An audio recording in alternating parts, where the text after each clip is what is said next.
Welcome to the EmpowerU Project. Today's guest will be Tatiana. She is a Quebec-born athlete on her way to the top in Canadian track and field. Today we'll be talking about her journey in her sport, challenges growing up as an athlete, the sacrifices she had to make, and all the good and bad that comes with it. So here you have it, my interview with Tatiana. Tatiana! Hi, How's I'm it good, going? and yourself? Oh, I'm doing fantastic. I am super pumped and excited for this interview. Same here, Yeah? Yeah.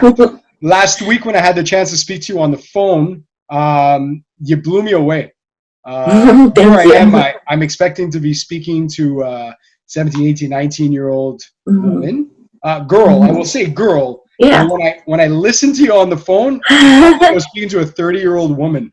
Like, I'm in Thank you. awe of even of how you speak is insane. Thank you. Thank you. So, how's quarantine been going? I asked this question to everybody so far. Well, quarantine's been good. It's been more of an adjustment. You know, as an athlete, you have to find ways to move, stay active. So with quarantine, you know, a lot of tracks closed, park closed, stuff. You really have to kind of do what you can. And in the kitchen as well, you got to fuel your body right. You know, as an athlete, you got to be careful. So there's certain things, you know, you have to pay attention to and stuff like that. So quarantine has definitely been more of an adjustment, I would say. Definitely an adjustment to adapt to new training environments, you know, just all kinds of different, finding a new routine.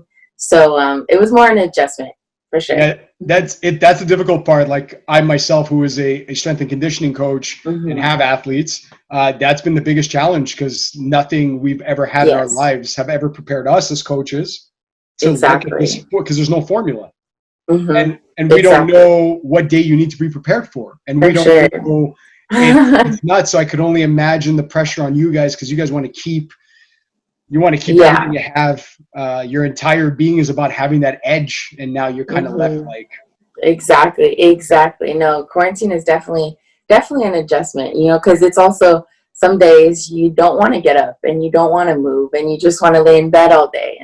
But then you have to think like, okay, like I haven't trained in 2 days. I need to get up and do something, you know? So it's definitely an adjustment, finding a balance, a routine, and all that kind of stuff for sure. That's nuts. That's nuts. So from what I understand, you study abroad, correct? You study in the United States? Yes, and you're I back here in Montreal now during the whole quarantine process? Exactly. So because I was in Kentucky, you know, up until March and COVID kind of blew up. So my mom said, if anything were to happen, it's better I'm on the Canadian side of the border. So I flew home in March and I've been home ever since. So. Thank God, eh? Because Yeah. Not much needs to be said right now because we're all watching and we're all trying, for sure, and definitely. we're all very worried about the future of the United States of America and everywhere in the world because people are watching this and yes, for sure, definitely. It's very heavy. It's very heavy. Yes, very, very heavy to watch. Yeah. So for most people don't know you. And I'm going to, so I had asked you to send me a list of your accomplishments. And so people might not know this of you. So I'm going to embarrass you. And I'm going to read this giant list of accomplishments that you at your age have done. And I get tired of reading the list. So let's start with this. National record, 4x100 meter Quebec team. Midget in August 2015. Quebec long jump record, 5.88 meters, August 2015. Quebec long jump record, 6 meters 25, under 18, 2017. National 4x100 meter record, Pan Am Junior Championships, San Jose, Costa Rica, July 29, bronze medal. Yeah. I'm only 4 in, by the way, everybody. There's much more. National, I read that, Canadian Outdoor National Junior and Senior Championship, 100 meter race, July 2016. One of the youngest athletes to win junior championship at age of 15. Yes. Second place finisher in long jump at the same competition. Canadian indoor record 2016, 60 meter hurdles, under 18, December 2016. Canadian outdoor national junior championship gold medal, under 20 in long jump. Yeah. Yo, Quebec long indoor record junior, espoir, and senior with a jump of 6 meters and 30 inches. First Quebec track and field athlete to win New Balance indoor nationals. Yes. I'm halfway done, everybody. Ranked one of the best long jumpers in Quebec history of track and field. Second place finishers in long jump at the Commonwealth Youth Championships held in Nassau, Bahamas. Nominated 5 times as Quebec Athlete of the Year by the Fédération Athlétisme de Québec and won twice the award. Mm-hmm. Nominated in 2017 at Under 18 Canadian Athlete of the Year. Participated as a member of 3 Canadian Team Commonwealth Youth Championships in the Bahamas, World Junior Championship in Finland, and Pan Am Championships in Under 20 in San Jose, Costa Rica. Participated as a member of the, hold on a second, I need a minute. Okay, participated as a member of the Quebec team for many national competitions, such as the Canada Games, Royal Legion National Youth Championship, 2013 to 2017. Then, all this, she graduates from Vanier College with honors. Yes, yes. Made the SEC honor roll as freshman at the University of Kentucky. Made the academic dean's list after completing sophomore year at the University of Kentucky. Yes. Yo, it's a list.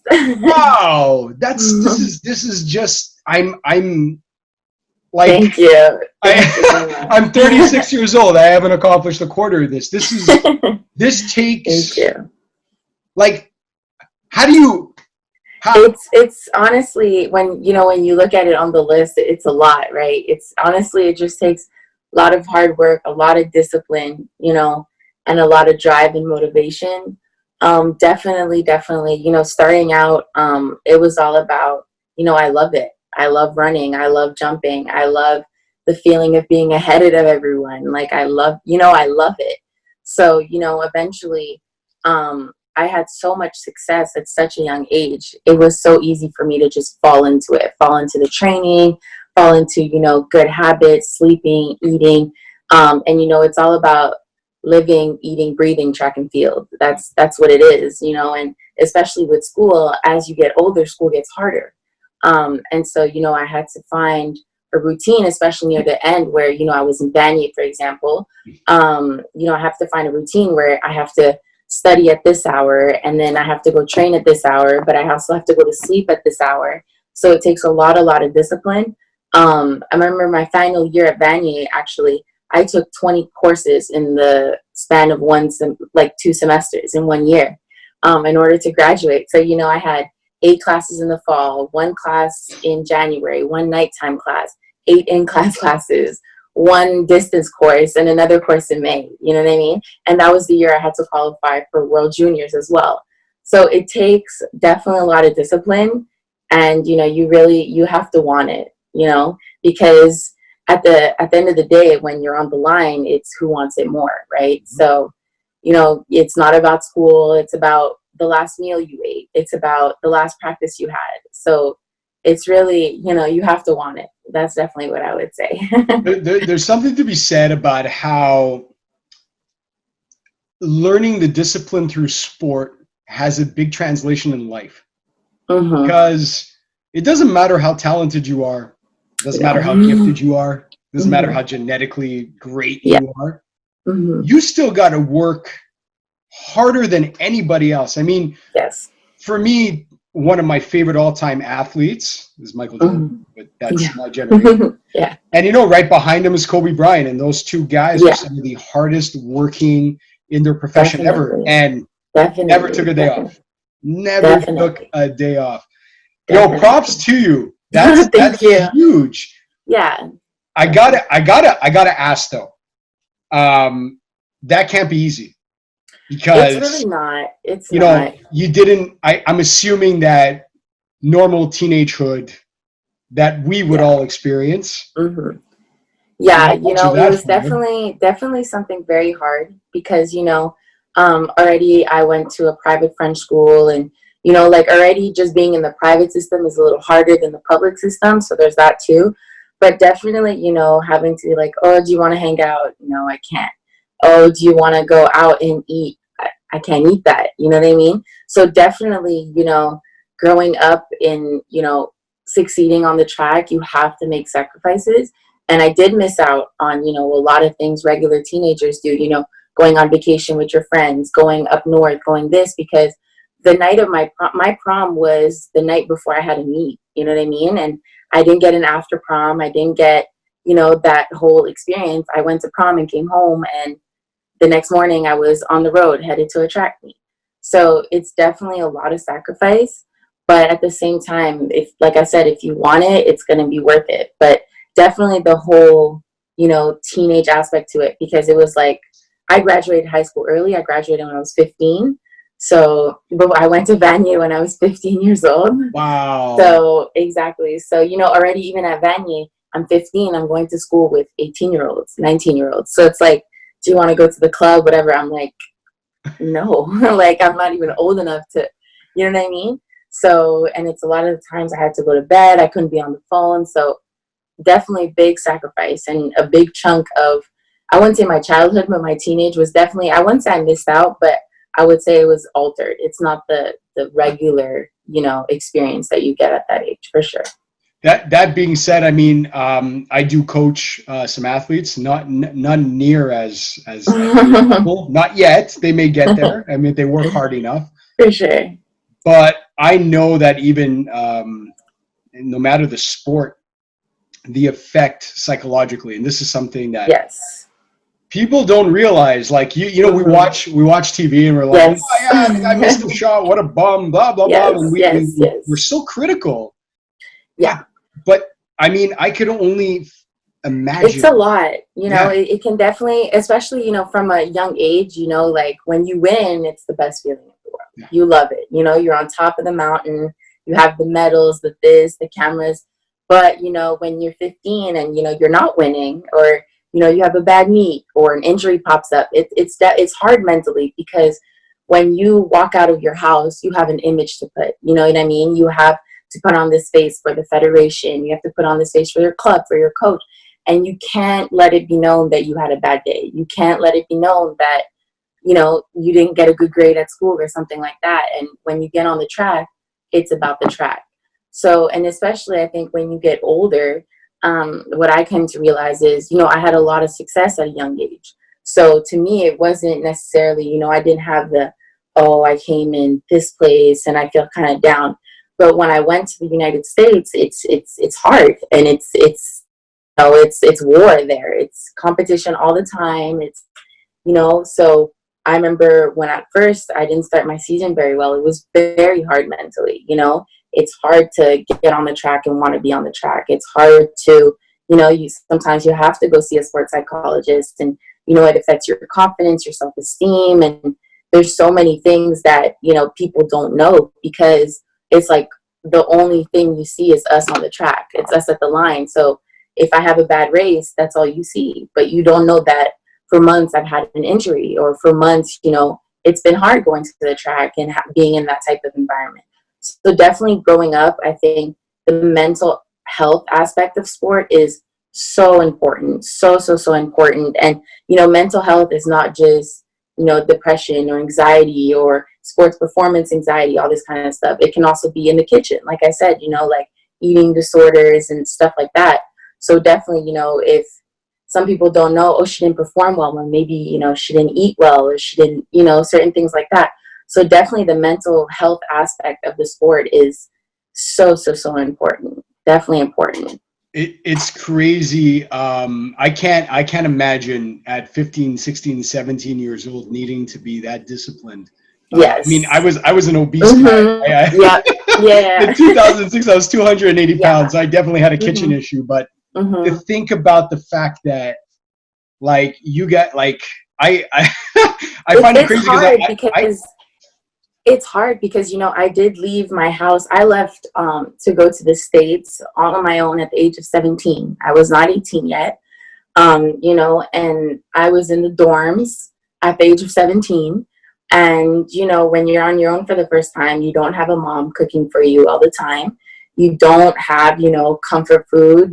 I'm in the States where already, you know, the eating is not exactly the best. You know what I mean? There's a McDonald's on every corner. There's, you know, so definitely eating wise, I mean, I've always been open about it. I've always struggled with my weight because, already as a woman, it's harder. But being in that type of environment where, you're surrounded by athletes, American athletes, and they're built, they're ripped, they're this and that. And I'm just a little girl from Canada. Like, I'm used to eating, food my mom's prepared. It's hard. So, and heading into, coach telling me to lose weight, or you weigh in, I remember at Kentucky, you weigh in every Monday, you know what I mean? And some things like that can cause a lot of anxiety, a lot of, there's nutritionists to help, but it's hard. And, in the past, I was diagnosed with an eating disorder because, sometimes you can't find a balance, it's you eat too much or you don't eat enough and you don't know what to eat, you don't want to eat because, weigh-in is on Monday, so you have to weigh in, at a certain weight and stuff like that. So definitely, at home, it's a lot easier because, my mom is here, she cooks and I eat it. It's good. It's delicious. I don't have a problem. But over there, in the dorms, it's a lot of Uber Eats and a lot of, whatever's available, So definitely the eating part of it is definitely very hard. Very hard. As a coach who I've coached as well as figure skaters and stuff like that, it's one of the things that bothers me the absolute most. That they take you young girls and even the boys, but it affects the girls a lot, and they put you on a scale and they weigh you and they say, yes, you're 5 pounds over, and but then my performance suffered. And maybe my performance needed to be. I completely agree because before, leaving for that type of environment, I never had a problem, with food or how to fuel my body, Yeah, I saw nutritionists, but at the same time, it was to, make sure I was getting enough food, you know what I mean? And after it became a problem is I wasn't getting enough food, you know what I mean? So when I left here, it wasn't an issue because, I never had to weigh in. I never had, the pressure from my parents, like, you need to eat this, this, and this, like, because my results would just speak for itself. So I knew I was fueling myself right. But in the States, they emphasize, are you eating enough protein? Are you doing this? Are you doing that? So then sometimes, it's like you're too heavy or you're lifting a certain weight. And then you're like, well, I don't think this would be beneficial to my performance.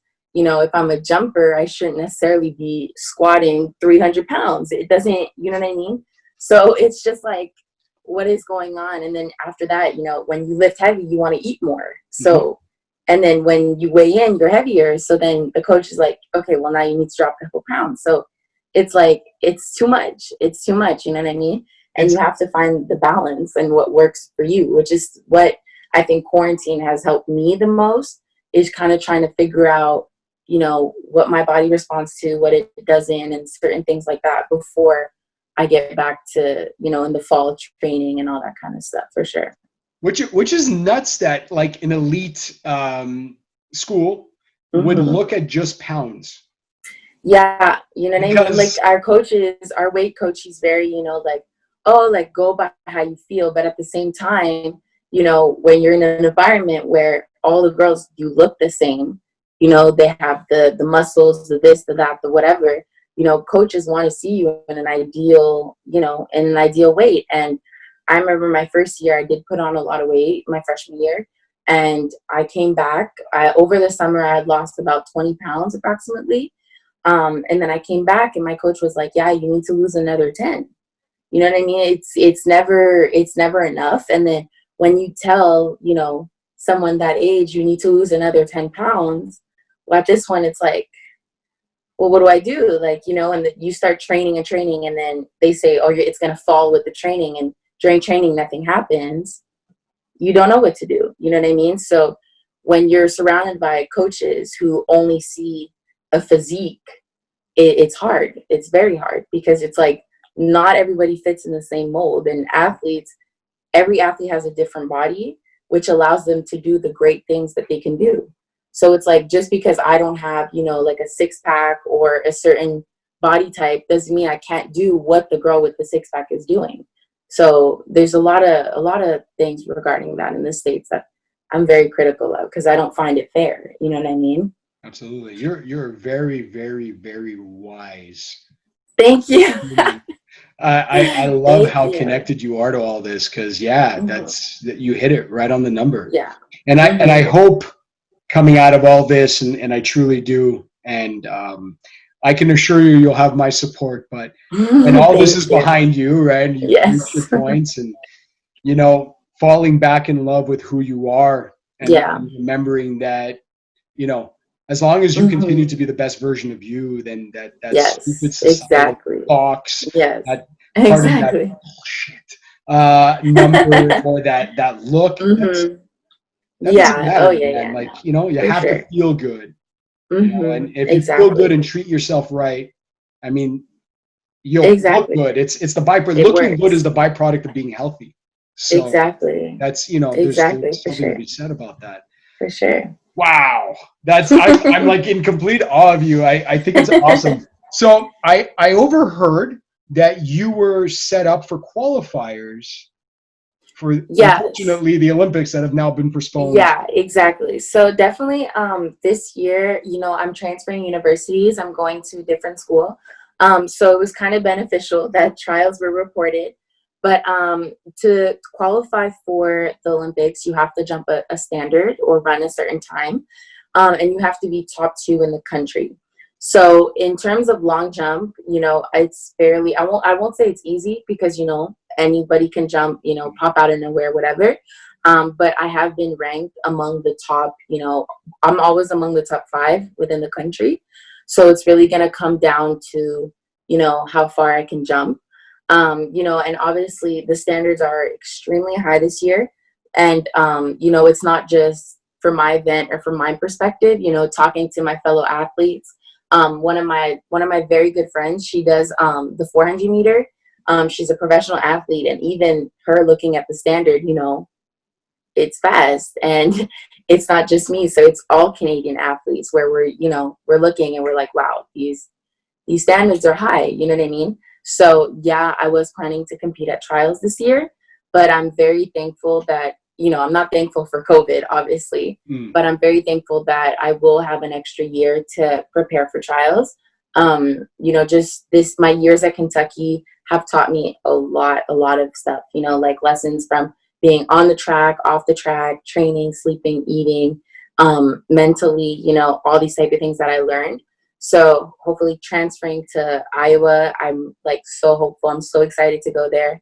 And, kind of just prepare and have that extra year to really take everything that I've learned and apply it there and be ready and in shape for when I get to trials. Because before quarantine, I was in very good shape. So I was kind of like, I was kind of sad because I was in probably like the best shape of my life. But, if I was able to do it then, I could do it again, like this time next year, right? So I was set to compete at trials this year. The difference is you'll have another year of education in your brain. Exactly. And I can get, my cleans up, my squats up, everything, and just get better and stronger. So yeah, that's so awesome. I get excited to hear that. I love, what? I'll be honest with you. Most of my career, I train men and women, but I've always loved training women. There's something about the unfortunate aspect of society that has made women underdogs. And I love when I see women break through that mold and just explode. You know what I mean? Like, my God. Yeah. And, I was very fortunate when in Kentucky, when I decided to make the transfer, I found a coach who, was like, yeah, I'll train you. And, he was the director of performance of the football team. So, it was intense training. It was, and within 3.5 weeks, when we tested cleans and squats, I was stronger than I've ever been before. You know what I mean? So I was in shape, I was fit, ready to go. You know what I mean? And also, I think just training in that type of environment, I trained with the football players that were going to go to the NFL. So, being I think we were 2 girls, me and my friend, and we were training, and, being in that environment with that dog environment where, you're with football players who yell when they lift weights, who, gas you up when you got the bar and stuff like that. It's great. It's amazing. And for a girl, you always have that idea where it's like, you have to lose the girliness when you're in the weight room. You have to lose the girliness when they're on track. Be aggressive. I don't want to see, a woman. I want to see an athlete. So being in that environment definitely helped me kind of get that dog mentality where it's like, okay, I don't care how I look, I don't care whatever, like it's all about moving this weight, you know what I mean? So definitely understand what you're saying when, you know, girls, we have that drive, that competitiveness, that want it, because as a girl in today's society, you always have something to prove, always, you know, because as an athlete, a lot of guys will come up to me, they're like, oh, you're not that fast, they're like, you know, like, do you want to race, do you want to this, do you want to that? I'm like, you know what, whatever, yeah, I do want to race, you know what I mean? Or, you know, exactly. And like as females, like we have something to prove, but we also know that our results and actions speak for themselves. So we're just like, whatever, you know what I mean? So it's like, that's fine, it's okay. I love how you neutralize the gender when you said, when I'm in the weight room or on the field, I don't have to be a man or a woman. I'm there to be an athlete. Exactly. And that's exactly it, is it's playing the role that you need to be. Yeah. To succeed. Like I don't believe that, you know, women are stronger than men. I don't believe men are stronger than women. I believe we're all, you know, we're on the same plate. So it's like, you know, a lot of people will say, oh, you're so pro women. I'm like, no, I'm pro equality. Like we're the same. You know what I mean? So it's just like, at the end of the day, it's who moves the weight and who runs, you know, the fastest, who jumps the furthest, regardless of whether you're a guy or a girl. And it's always going to be in proportion to your capabilities and how hard you work. It's as simple as that. Agreed. You know, I can't wait to hear about you in 15 years from now. I'm going to be watching very closely, and anything I can see, and I can guarantee you make the Olympics, I'm buying a jersey with your name on it. You mark my words, pen it down. It's going to happen. I wish you nothing but success. I know this has come already, and I have to know, but I don't know how, like, it's crazy because it feels like I've known you forever, and nothing more than to see you shoot into the stars and just and shine light on everything. So good luck for your trials. Thank you very much. Before then, please remember that you are a beautiful and powerful woman. And thank you. I know I'm going to swear for the first time on my show, but fuck people who give you that advice, that body shame, because the problem is them. It's not you. And I'm telling you this as a coach. The problem is them. If you're being elite and you're doing your best, then fucking go for it. You know what the recipe for success is. So do your thing. Thank you so much. Do your thing, man. And I'll be rooting for you. Go Team Canada. Go Tatiana. Go Team Tatiana. And I hope to have you back on my show, maybe right before you. Yes, definitely. Definitely. You see, I've already penciled you in. So right before you hit the Olympics, we'll have you on again, and we'll go. For sure. Yeah. Sounds like a plan. I wish you all the best, Tatiana. Thank you so much. Thank you so much. You too. Thank you. We'll talk soon. Bye. Bye.